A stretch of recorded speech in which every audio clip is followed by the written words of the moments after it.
All right, let's get started. Today in the AI Marketing Sandbox, we are going to play around with ChatGPT the way the smart marketers are doing it. I'm going to run through a quick training, and then we're going to jump straight into ChatGPT, and I'm going to try to go through these seven methods, sort of in one workflow. And it ought to be a lot of fun. You can just kind of kick back and watch. Um, I use these tools so much, and I've, I feel like I've gotten a really good flow going, and I'm going to just sort of show you uh, how I think marketers should be using ChatGPT. Now, your time is valuable. Try not to waste it. So um, let's get rocking here. I believe you learn AI by doing AI. You can open up ChatGPT in another window or another tab, and you can play around with this stuff right as I'm doing it. I encourage you to do that or to grab the recording and go back through this.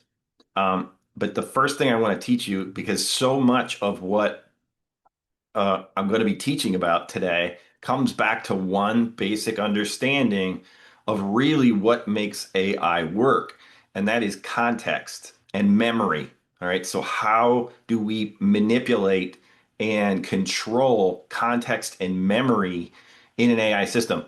This is the key to understanding and unlocking AI. Um, so, context is these not the knowledge and instruction.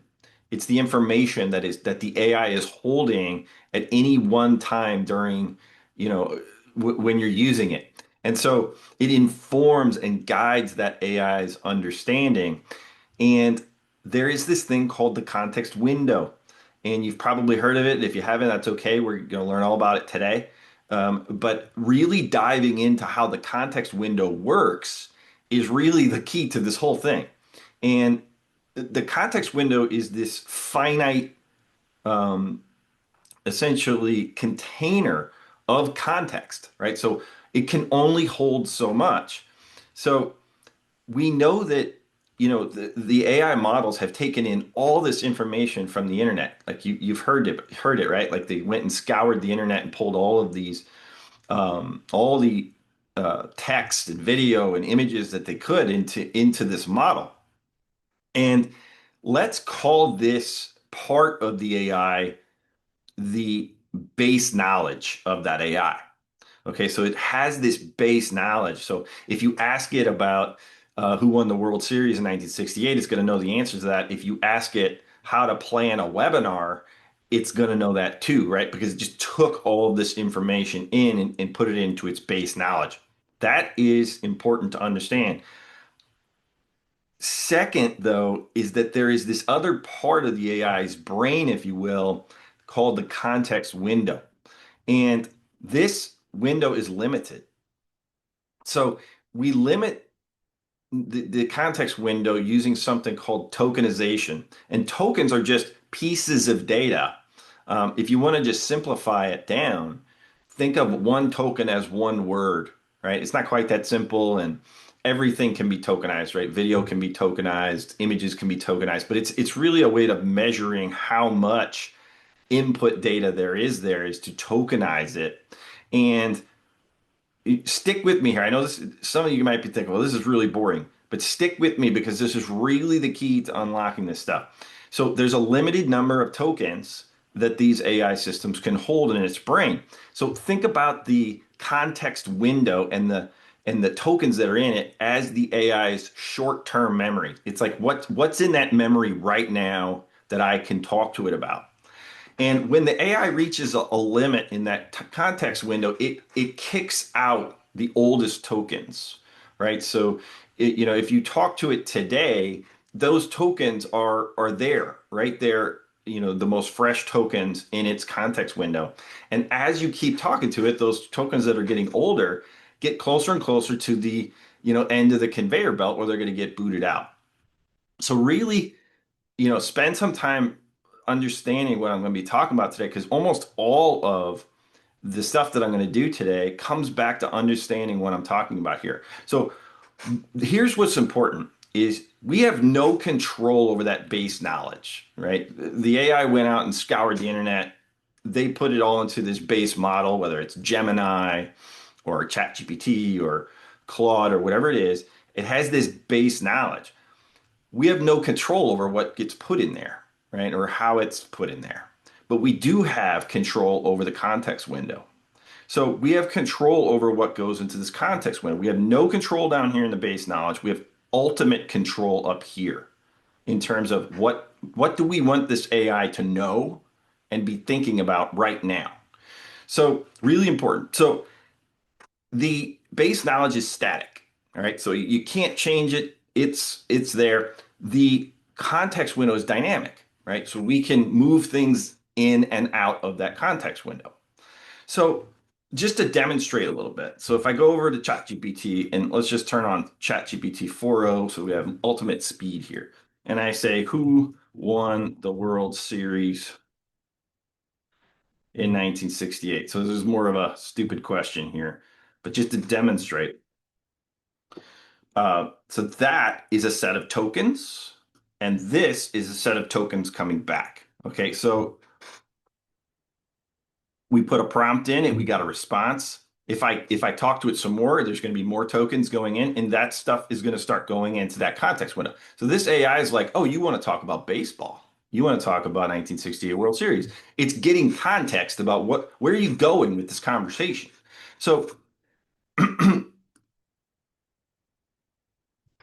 prompt one, response one, prompt two. Let's say that uses 2.5K tokens of, let's call it 128,000 token window, right? So what happens though if we start doing things like adding resources to the AI thread? So we might take something in marketing like a document that contains the persona information of who we're trying to market to and the offer information. So what are we selling?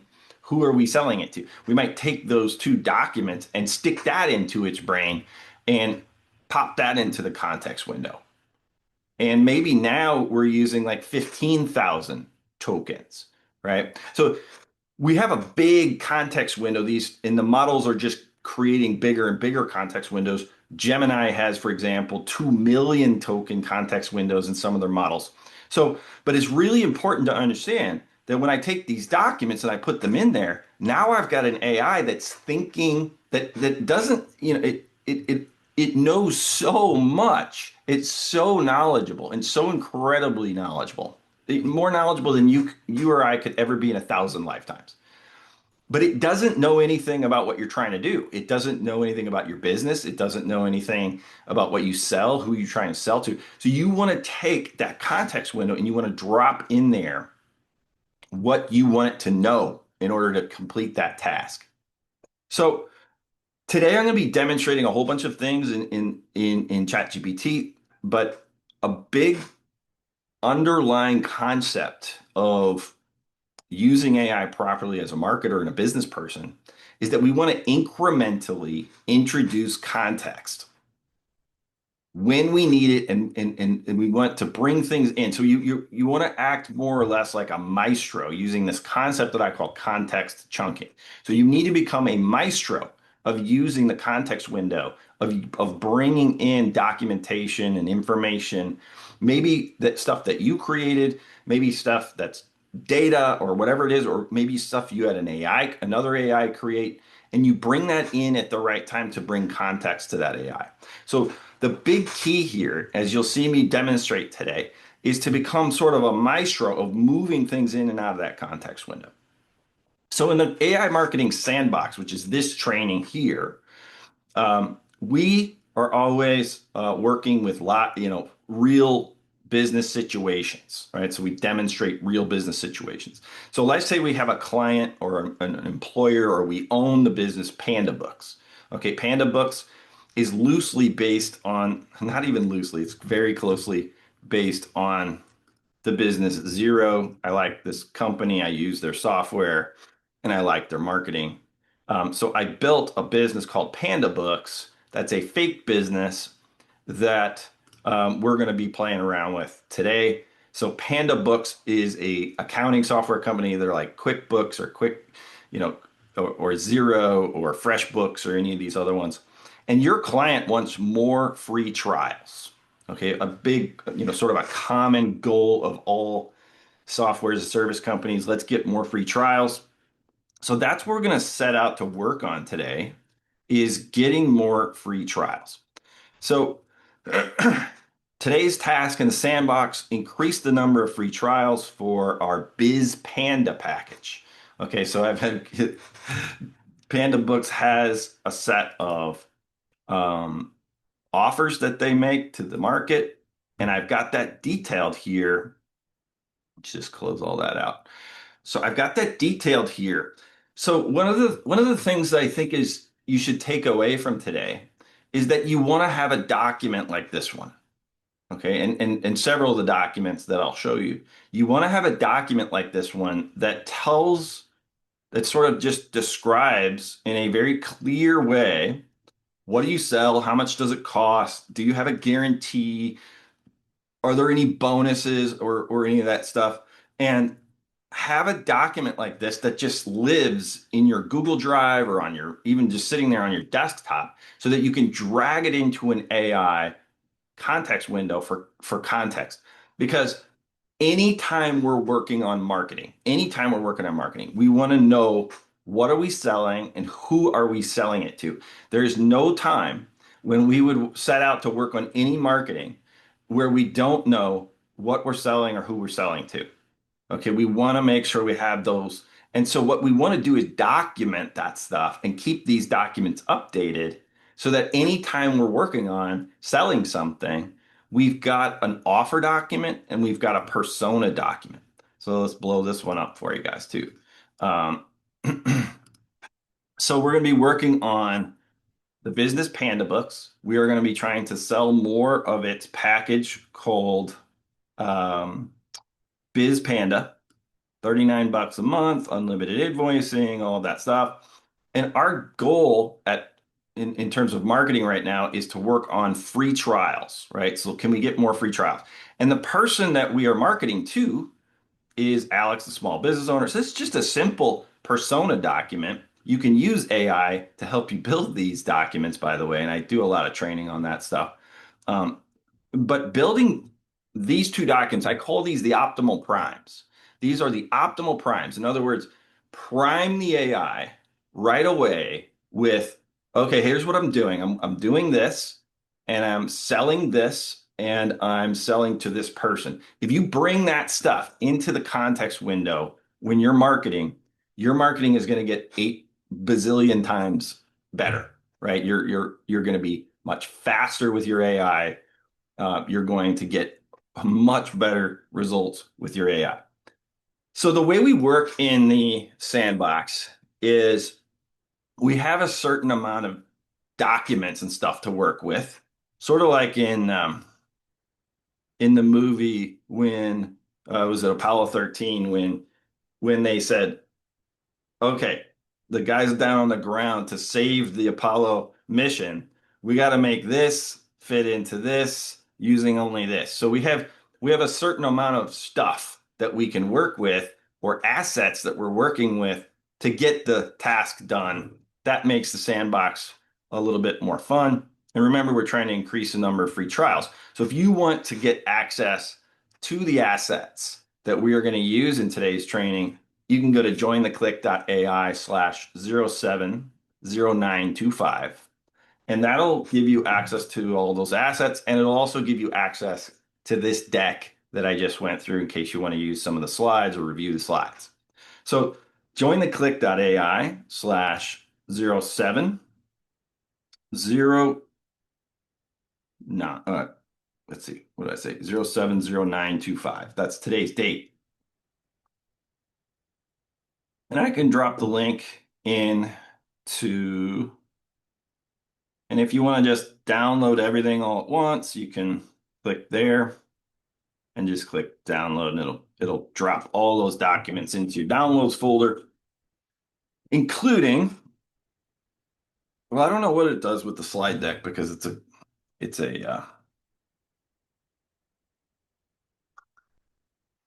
Google Doc, Google Slides. So I'm going to pop this in to the chat so that you got access to it.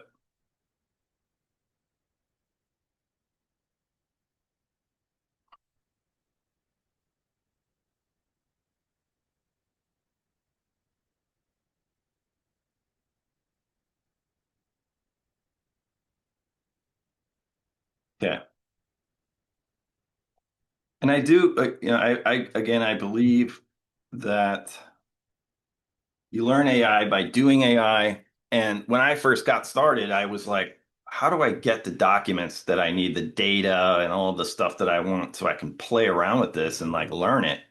And it was really hard to find that stuff. And so I build a lot of that stuff for you guys. I build things like CRM data and just practice documents that you can use in an AI. Um, and that's part of these trainings. I should have turned the chat on now so you could say hello. So if you want to say hi, or if you have a question, you can pop it into the chat. All right, let's play around. So what are we going to be going through? We're going to go through 7 ways that smart marketers are using ChatGPT. And the first one you're going to see is, and throughout this is you're going to see context chunking. You're going to see model switching. You're going to see data analysis, deep research, Canvas, custom GPTs, and AI orchestra. So I want Victoria, there you are. So Victoria, who just said hello, I want you to keep me accountable that we're going to go through all 7 of these today. And if I miss one, um, let me know. But so let's go in and start a new chat. And we're going to use ChatGPT 4.0 to start. So I'm going to hit a couple of things right off the bat. The first one is model switching and context chunking. So remember that we want to start introducing context as we go along. So if I want to start talking to it about 1968 World Series, I can go ahead and get started talking about that. But if I want to start talking about growing a business, I want to start with talking about that. And so I'll say something like, I'm working on growing the number of free trials for our company, Panda Books. And so this is just an introduction to here's the direction I want to go with you today, right? So I think, one of the things that is a myth around how AI works is that you have to have this big long prompt that some AI genius wrote and created that does all this magical stuff all at one time. That is not the case, right? You don't need to have the magic prompt. You just need to talk to the AI. You need to think like, what does this AI need to know? And just use natural language to walk the AI where you want it to go. So if I start with, I'm working on growing the number of free trials for our company, Panda Bucks, I'm going to now say, do you understand yes or no?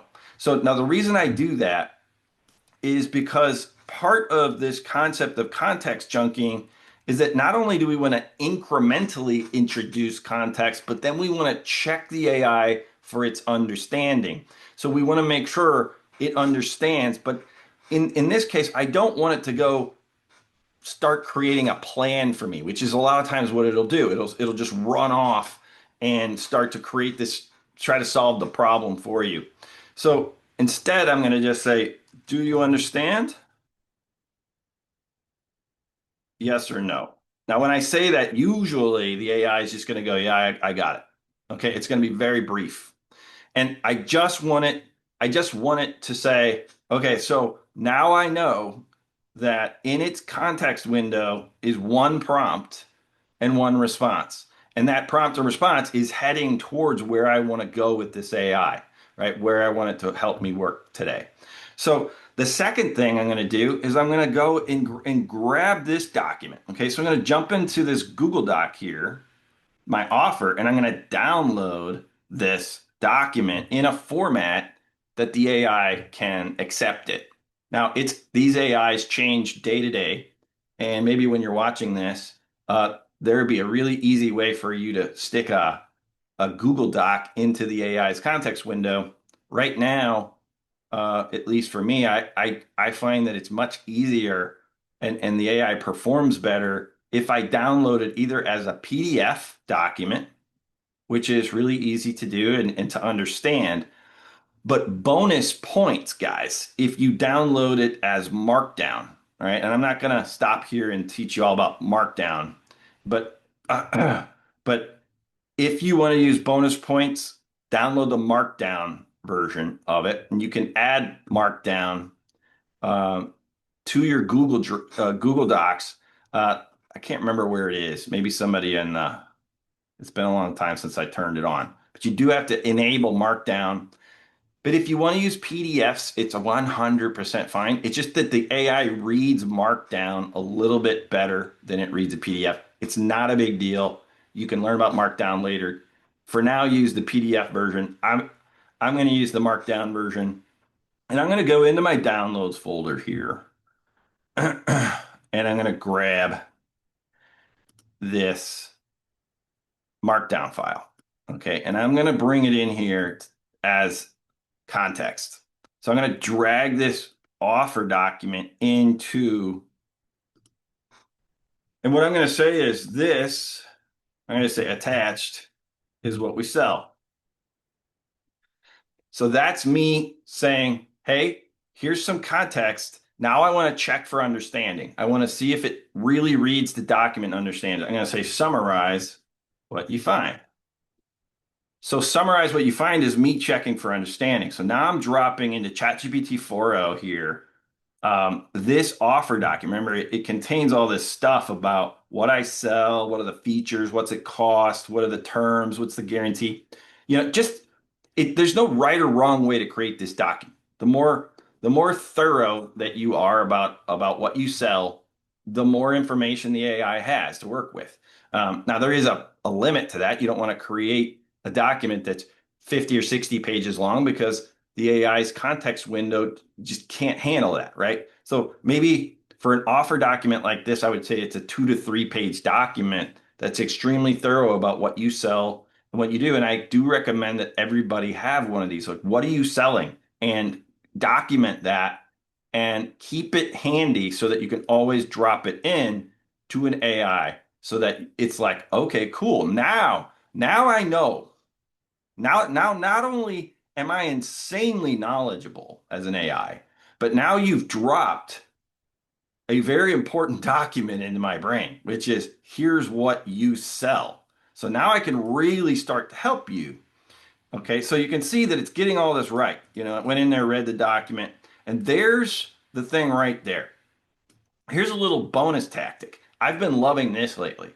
When you are looking at results from ChatGPT, and you want to focus in on one thing that it's talked about in its results, highlight that, click Ask ChatGPT. Now, what that does is it pushes that little section to the very front of the context window, right? So watch. I'm going to say Ask ChatGPT, and you're going to see it's got this little thing right here. So I know that ChatGPT is going to key in on this little section right here. And I'm going to say, we are looking to drive more free trials for this offer. Do you understand? And I'm just going to give it that yes or no. I wish there was a little button that was just like, keep it very, very brief, just for this response. Eventually, I don't want it to be brief, but right now. So do you see what I'm doing? I'm layering in context. So the next step I'm going to do is I'm going to say, this is the person we are selling to. All right, so just use natural language. There's nothing magical about this. So I'm going to go into my persona document that outlines, especially when you build your personas, guys, focus in on the pain points here and make sure they are thorough, right? Even ask an AI like, hey, here's the type of person I'm trying to reach. Help me come up with very thorough pain points because that's what marketing is, right? We solve problems for people with using products and services to solve them, but it's really the problem that we're solving that people care about. So get clear on pain points and challenges. So I'm going to download this. Once again, you could do a PDF. I'm going to do a markdown file, and I'm going to drop that into the context window. So get my persona document. You see it's just sitting there in my thing. I'm going to just drag it in there. And I'm just going to say summarize what you find. I love this little summarize what you find when I give it documents. I want to make sure that it actually reads the document. Every once in a while, this happens less and less as the AIs get better, but every once in a while, it does not read the document. It just makes up a whole bunch of stuff, right? And if you don't ask for it to summarize, and you just say, let's just move on, right? Like I'm going to assume now that you know who I'm trying to reach.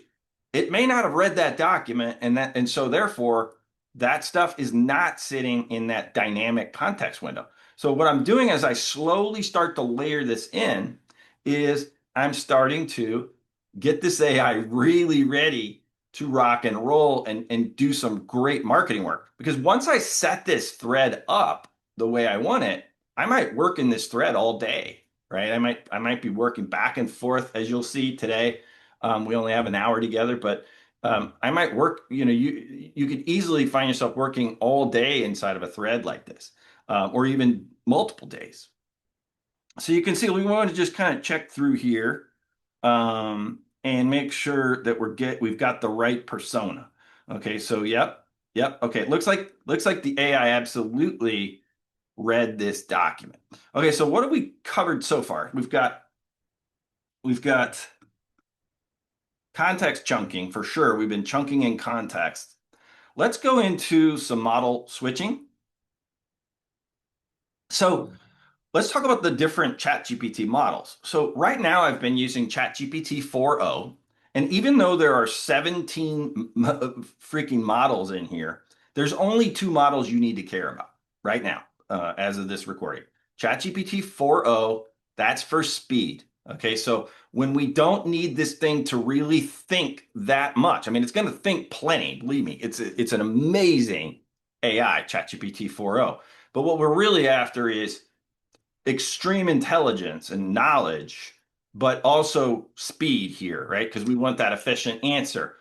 When we want to switch and start thinking more strategically, and we need an AI that can reason, right? So it might think about this and make a decision and then go that way and sort of have this chain of thought, right? Or even tree of thought type thinking. We want to switch to O3. Okay, and O3 is insanely powerful. Like it is so cool. Like I love working with O3. And the thing is, right here in the middle of this conversation, I am now going to start switching to a more strategic conversation. And so I'm going to pop into O3 here. And so that's what I mean when I say model switching, right? When I'm ready, and then maybe I'll have a strategic conversation for a while, and then let's say I want the AI to just summarize everything that we talked about today. I might switch back into 4.0 mode because I don't need it to reason through that. I need it to go and just summarize it. It's almost like I want your speed now. Okay, so all right, so that's model switching, and I'm going to do that. I'm going to switch to a different model, and I'm going to bring in some new context here. I'm going to do a little bit of data analysis, right? So I'm going to say, um, here's some data from our CRM that shows what's been going on with free trials by traffic source. So you might pull some for your client or whatever, you might pull some data that looks like this, right? And so we're going to use this data today. We've got free trial to paid user conversion report. Trial started April 1st to April 30th. And it's just name, email, industry, lead source, converted to paid, yes or no, how many times they log in, etc. Okay, so I pulled some data out of the CRM for Panda Books about free trials.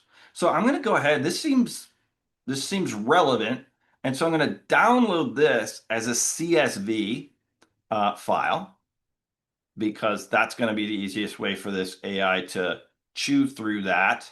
I think you can do Excel, even though I haven't used Excel in years. Um, you can, there's a number of ways you could get this data in here. I like to use the CSV. So I download it as a CSV and I drag my CSV data in here, my CRM data, and I might say something like, here's some data from our CRM that shows what's been going on with free trials by traffic source. We want to drive more free trials. Where do you think we should spend our time and energy? So I might do some data analysis. And I think it will turn on data analysis. It used to have data analysis down in here in tools, but I think it's going to turn data analysis on for me. Data analysis being just we should see it say something like analyzing data here. There we go. Okay, so it's starting to chew through my spreadsheet here and take a look at what's going on with free trials by lead source. And this this file only has 63 rows just to kind of keep it small and for some test data for you to play with. But this thing could chew through a lot of data. Um, it's not um, it's not going to worry about how many rows you have typically. So it's like data set has around 60 rows. Now, what I want you to notice is that this is new here. 4.0 wasn't doing this, was it? It wasn't doing things like evaluating this and looking at that and searching the internet. And so O3 is reasoning through this question that I asked it. It's looking at the document.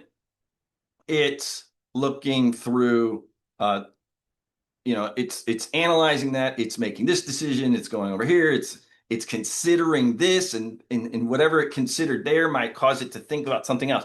ChatGPT 4.0 does not work that way. That is not how ChatGPT 4.0 works. It doesn't reason, it just responds, right? It's just boom, boom, boom, keeps responding, and it responds with speed and incredible knowledge, but it doesn't reason, right? And so since I started to switch into more of a hey, we need to get a little bit more strategic now. I've layered in some context for you here using 4.0, and now I want you to think a little bit more.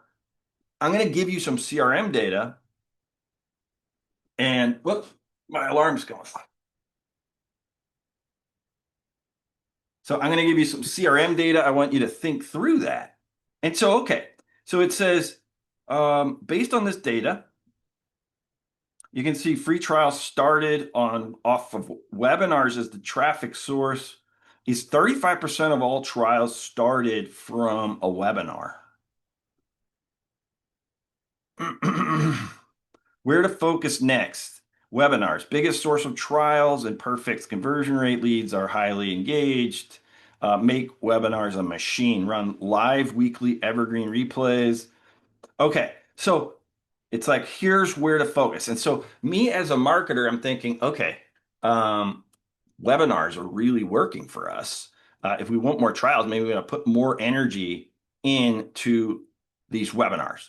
So let's go back to where we want to be. So data analysis, webinars are working. Um, let's move on to deep research because we need to get that research rocking so that we don't go over time today, and I can show you the research. So I'm going to open a new tab because I don't want to kill this tab. I'm going to keep this tab rolling.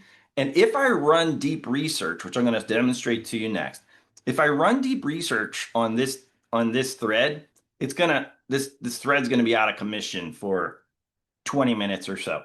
Now, I might want to do that. Like I might want to stay in this thread, run deep research and go eat lunch, right? And while it's doing this deep research and thinking through all these things, and then I can come back and in this thread, I've got all this context from this deep research. So if you haven't run deep research before, it's deep, right? And it's a lot of content. But what I'm going to do, partly because I want to make sure we are able to keep rocking in this tab for this training, but also partly because this may be something I do anyway.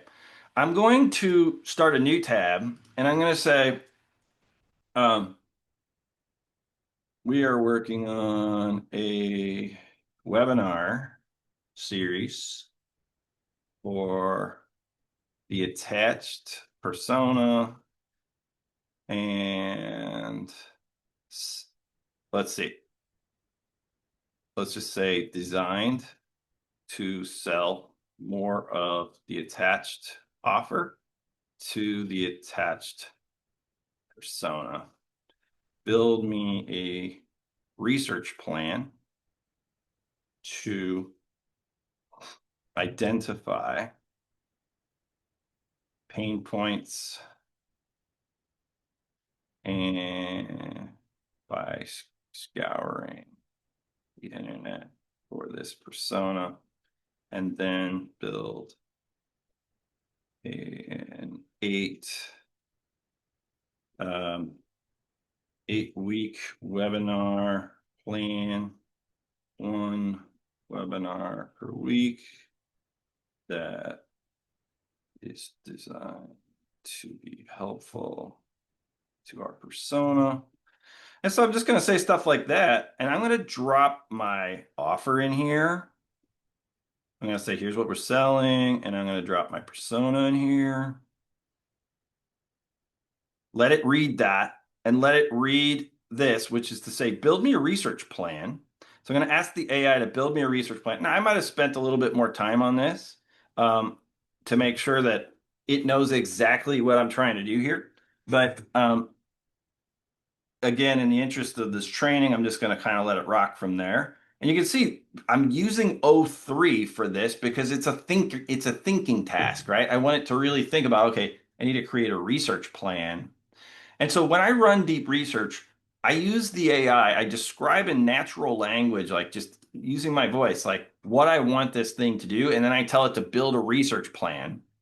And it thought for 22 seconds, and then it's like, okay, here's the plan. Now I might do some things like edit this, change this plan, ask it to adjust this. But again, in the interest of time today, I'm going to just kind of skim it here.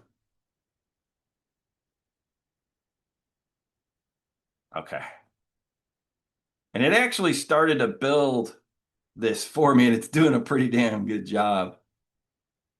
Okay, so I'm gonna actually swipe this here because O3 is so good that I didn't even need the deep research. But if I wanted to, I could go here and click tools and click on run deep research. Let's not do that today again because it's gonna, deep research takes 20 minutes, 30 minutes, sometimes an hour, depending on what you've asked it to do. But if you have not played with this, I encourage you just choose something you're interested in personally. Like let's say you're into vegetable gardening or something, and you're wondering about what are the best vegetables and things to grow in my region and stuff like that. You just put that in there and have it build a research plan and run deep research and just your mind is going to go right because it's going to build such an amazing research plan. And I use this, I would say once a day, I'm probably running deep research on something where I want, and what happens is the AI goes out and it searches all over the internet, pulls all this information together. But then what's important is that it doesn't just gather data, it then layers that reasoning over the top of it that O3 has. So you want to make sure you're in O3 when you do this. It layers that reasoning over it to provide just deep analysis, right? So I encourage you to run reports like stuff that you're interested in personally just to get a sense of it, but also run deep research on things like compare my business to this business, right? Go look at my business and go look at this business and compare the two and build like a competitive research report or something like that to really start seeing the power of deep research. But right now, I'm just going to actually take what O3 gave me here. Now I'm going to demonstrate a couple of things here, actually. We have time. We have time to do this. A little bit more advanced stuff. A lot of times, OpenAI has been giving you this little copy table or copy code or whatever button, and this is helpful. So I'm going to copy that. I'm going to bring it over here to my other thread. Remember, in this thread, I have brought all kinds of context in here about what I'm doing. And I'm going to grab this and I'm going to ask ChatGPT about it. I'm going to say, let's make a plan to implement this.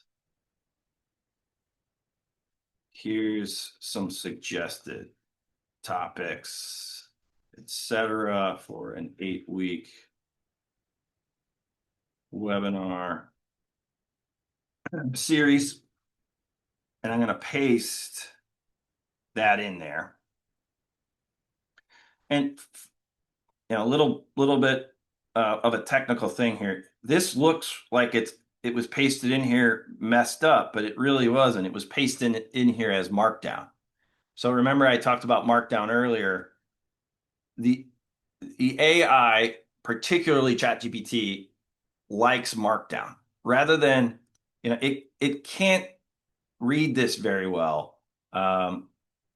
This is formatted for you and I, right? It's all organized in a way that you and I can look at it. When I copied it and pasted it, OpenAI converted it into Markdown, and the AI can read that much easier. Now, if I want to bring it out into my world, so let's say I want to put it into a Google Doc here. If you've enabled Markdown, you can sort of right click and you can say paste from Markdown. And then it's going to put the table in there the way our eyeballs like it. Now, if I want to, let's say I built a table like this, or I have a table like this, and I select the whole thing. So you hit like a Command A here in my Mac, and I right click on this, I can copy it as Markdown as well, which is really, really handy the more you start to use AI. So the way this might work is if I just wanted to grab all of this and preserve the formatting, but not, um, if I copy and paste this just as it is into ChatGPT, it's going to strip all that formatting off. And so the AI is not going to know that this is a heading and that this is bolded and that I'm not even sure that it would know these numbered lists very well. But if I select all of this and I right click and I copy it as Markdown, it's going to preserve all that formatting and the AI is going to understand it much better. So a little bonus technical stuff there.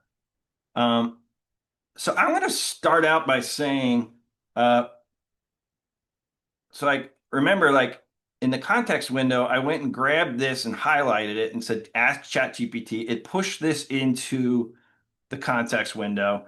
Then I went and I said, let's make a plan to implement this. What I mean by this is making webinars a machine, run lively weekly evergreen replays.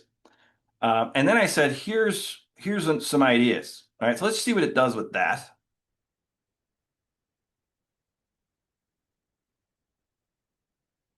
Well, it has a network error. So I want you to be thinking about as we're going along here that I it would have been a bad idea to just jump straight to here, right? Like, let's say I already thought I was going to do webinars, and that's a pretty good idea. Instead, you're going to want to prime that AI. So bring in your persona, bring in your offer, bring in all of that stuff, and get the AI ready to do its job, right? And you can see that I've sort of just been rolling through here. And we've been going for 45 minutes, but I'm going to show you a way that you're going to cut that completely down to nothing. And B, if I wasn't explaining everything, I would have gotten here much, much quicker. Within a few minutes, I would have the context that the AI needs, um, and ready to rock and roll. So project spine and timeline kickoff and prep, series delivery. Okay, so the next thing I want to show you is when we're working with an AI, we want to occasionally start to we get to a point where it's like, okay, like we're really starting to do some planning now, right? We're building something. And this is when I like to turn on something called Canvas. So I'm going to go down to my tools. I'm going to click on writer code here. You can see tools, writer code, and it turns on this tool called Canvas.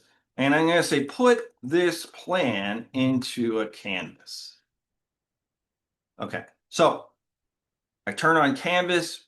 It's got this plan sitting in its context window. It should take and put my plan to the right side of the screen so that now I can start to edit it with both my fingers and my brain, but also with the AI's brain as well. So you can see that it's now creating this canvas for me that I can now start to work with the AI. So I love Canvas. And I think it's a major part of the roadmap for OpenAI, where this is going, because now you can do things like download canvases, you can copy them, you can share them.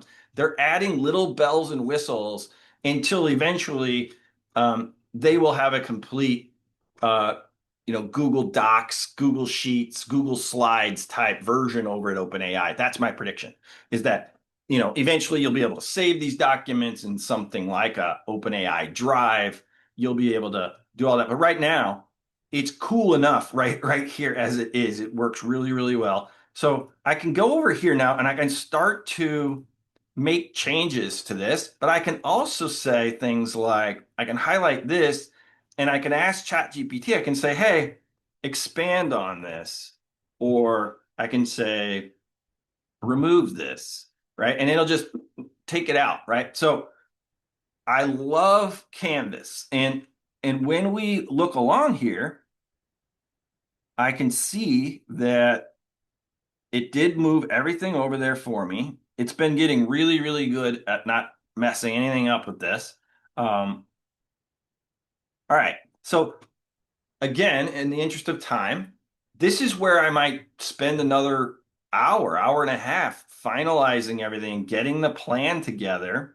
Let's see, did it put, okay, so now we know that up here, I gave it some ideas for actual webinars. I don't think that it included that, but I'm going to have it include that. I'm going to say, add my suggest recommended webinar titles to the canvas. Make it section 8. So it should, and what I could have done, guys, what I could have done and should have done to make sure is I could have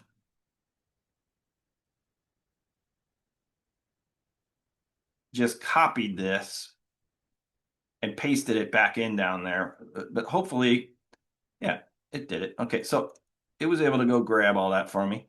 Okay, so now we're getting closer here. Now, from here, I can do some things like I might start to work on this part right here. Okay, so I might say, um,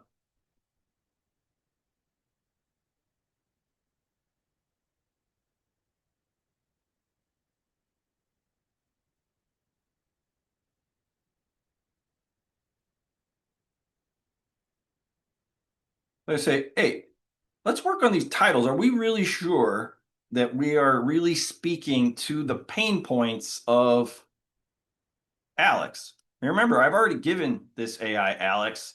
It's already in its context window. It's good. Um,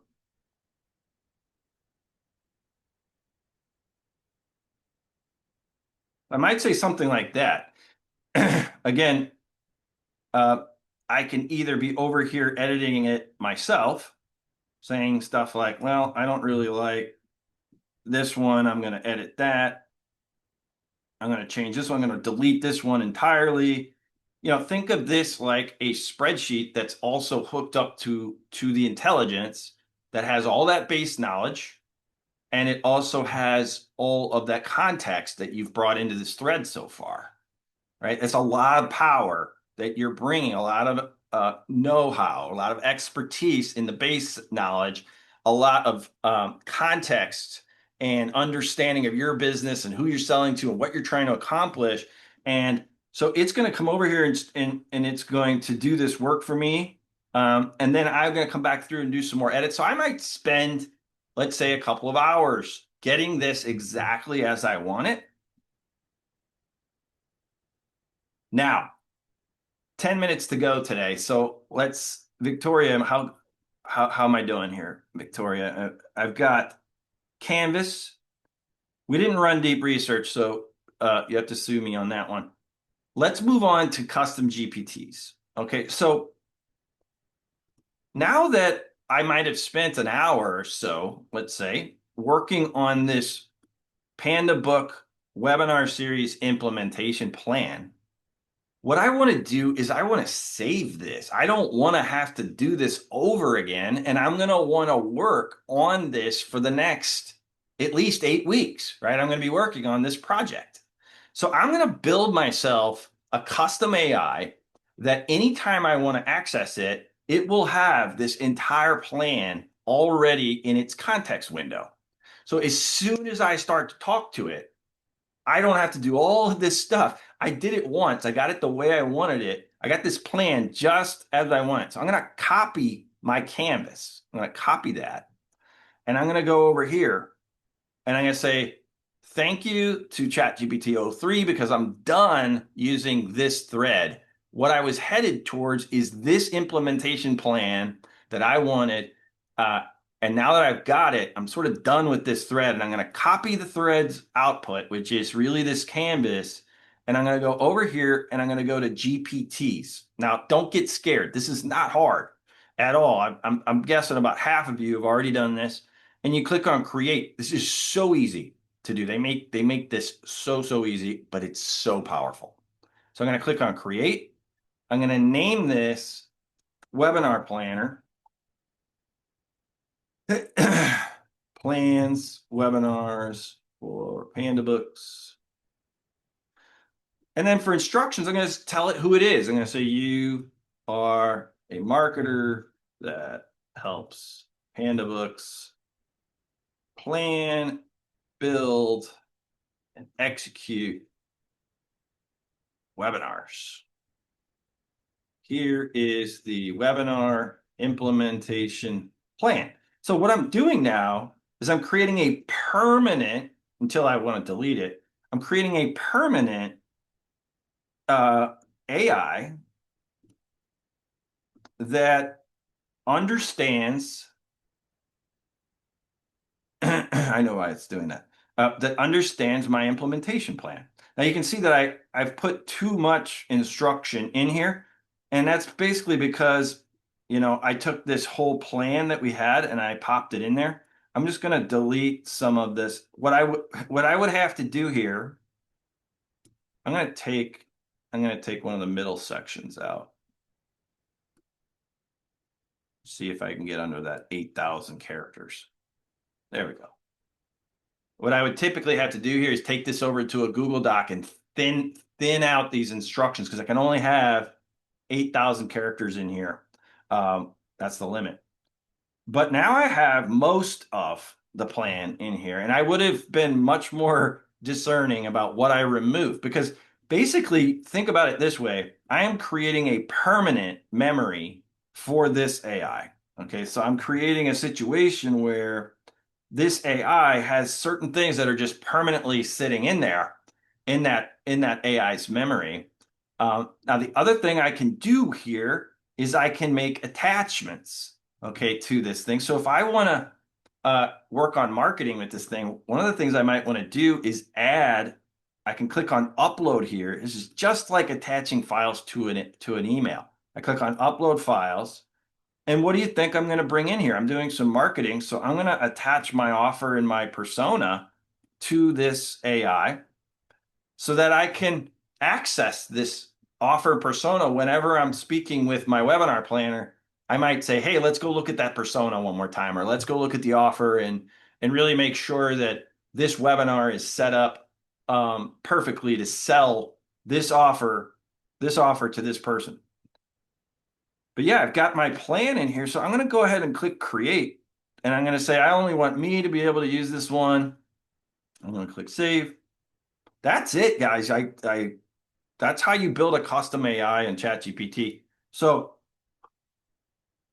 now I've got my webinar planner, and anytime I log in here, I can always go use this AI, right? It's a custom AI that has certain knowledge and instructions, and it's here to help me plan webinars because I can ask it questions like, uh, give me the next 3 webinar titles.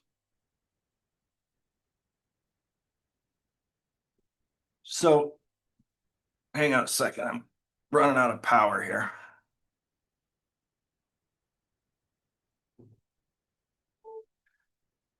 And so it's going to go ahead and look that stuff up for me. And I made a mistake here. A question like this, I should have used ChatGPT 4.0 for that because it would have looked it up. It would have looked it up like that. So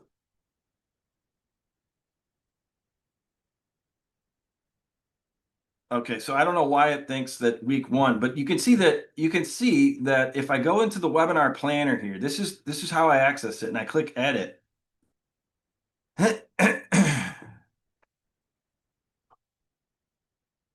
That I can go back in here and it's pulling this information from my plan, right? So I don't have to do it over again. I can just create a single GPT here that is my webinar planner. I can always go back and change the instructions. I can change what's attached to it.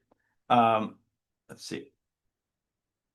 So I'm going to start saying, let's plan the week one webinar. Now, think about that. I wake up in the morning, it's time for work. I get my coffee. I sit down. I'm like, okay, I got to work on that webinar series stuff today. I open up my webinar planner and I can just right away, I can start with a prompt like this. Let's plan the week one webinar.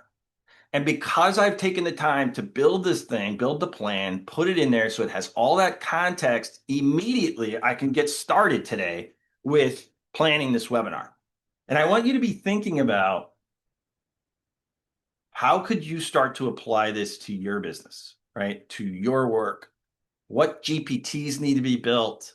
What context documents do you need to create in order to start really leveraging AI, right? And again, I should have used 004 or I'm sorry, 4.0 for this because it it didn't need to really think this through for a while. Eventually, I will probably end up needing 0.3, but right now this is a 4.0. 4.0 deal. So you can see that actually it's like, okay, here's the week one webinar plan. Let's get started. It dropped all of this over into a canvas for me automatically. And I can start to work on things like, if I wanted to, I could start writing emails that'll promote the webinar. I could start to plan the actual steps of the webinar. And if I create a set of instructions how I want webinars created, I can add that to the webinar planner's instructions. I can just say, here's how we build the actual content of a webinar and add all of that in there.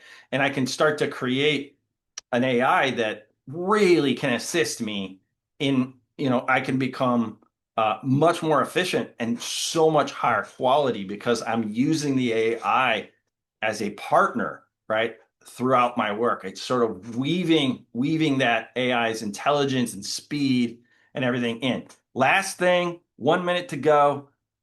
Victoria, let's go through the AI orchestra. So the last thing I want to show you really quickly, I'm going to start a new chat.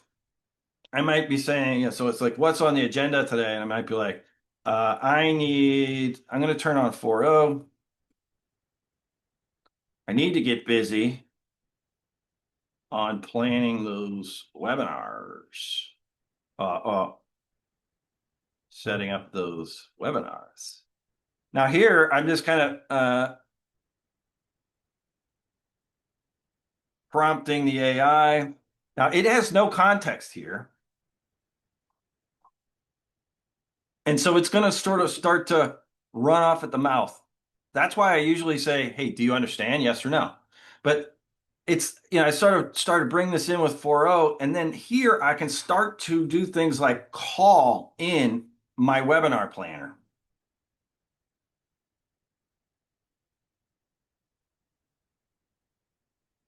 So there's the webinar planner. In thread, I can call in this AI and I can say, what's the first week's webinar title? And it's going to go and use my GPT. Now, if I've got another GPT that writes emails for me or helps me write emails, I can say, okay, thank you. And I sort of get rid of that one. And then I say, okay, let's call in the email writer, right? And so I call in that GPT that's trained to help me write promotional email. And I say, okay, let's spin up, like, you've got all this context up here as to what this webinar is about from our webinar planner. You're the copywriter of the email. And so I want you to start spinning up uh, the emails for this. And then you might call in an ad writer that's going to set up the ads. And you might call in any number of different custom AIs. And you can do all of this while switching between the speed of 4.0 and the reasoning and power of O3 that takes a little longer. But when you want to bring some real intelligence and reasoning to bear on a problem, you can switch into O3. And that's how you start to become sort of a maestro, right? You're calling in GPTs, you're turning on tools like deep research or search the web, you're turning on a canvas so that you can get this thing written and created, and you're copying that and creating a GPT out of it and then calling it over here.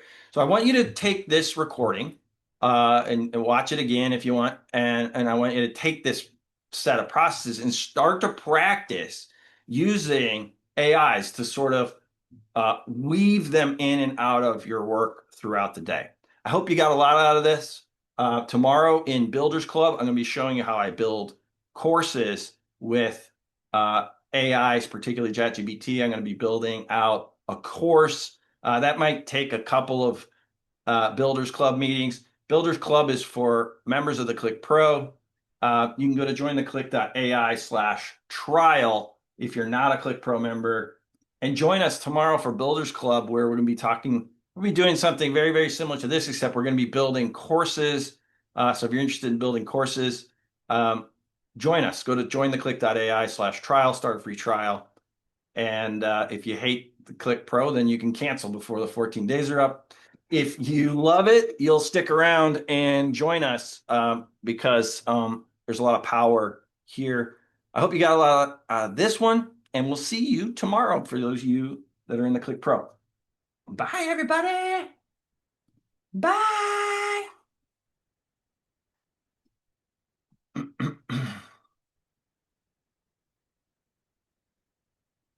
So Terrell says, if you call a GPT in a regular thread, does it add the conversation to its memory so the next time you open a new chat, it will remember the conversation? This is a great question. I don't think so, but I don't know. You know, one of the things that's so interesting about watching what's happening at ChatGPT is how they are playing with memory. I told you guys at the very, very beginning that to understand AI is to understand memory and context. And OpenAI knows that. And that's why they are doing things like starting to remember certain things that you say. Like if you tell ChatGPT that you live in St. Louis, which is where I live, it might take that and write it to this underlying persistent memory that's carrying across your entire ChatGPT thread. I find that annoying, so I turn that setting off. I don't want it deciding what to remember and what not to remember. I want to have complete control over the context window because I know how to use it, right? But OpenAI is starting to experiment with controlling how the AI remembers and what it remembers for you without you having to know how the context window works. Um, and so I don't know whether I don't know. I've never noticed a situation where a GPT seems to remember something that I talked to it about uh, in a thread, in a irregular thread. I don't ever remember a situation where it recalled something like that. I think when you turn it back off and you start talking about something else or to someone else, some other AI, that context stops saving into that AI's context window. But it's it's fascinating and it's the right question to ask, right? It'd be interesting to test it. Um, Kazi, thank you for adding that information. Looks like that was the only big question. Cool, guys. I'll see you tomorrow, hopefully. Bye, everybody.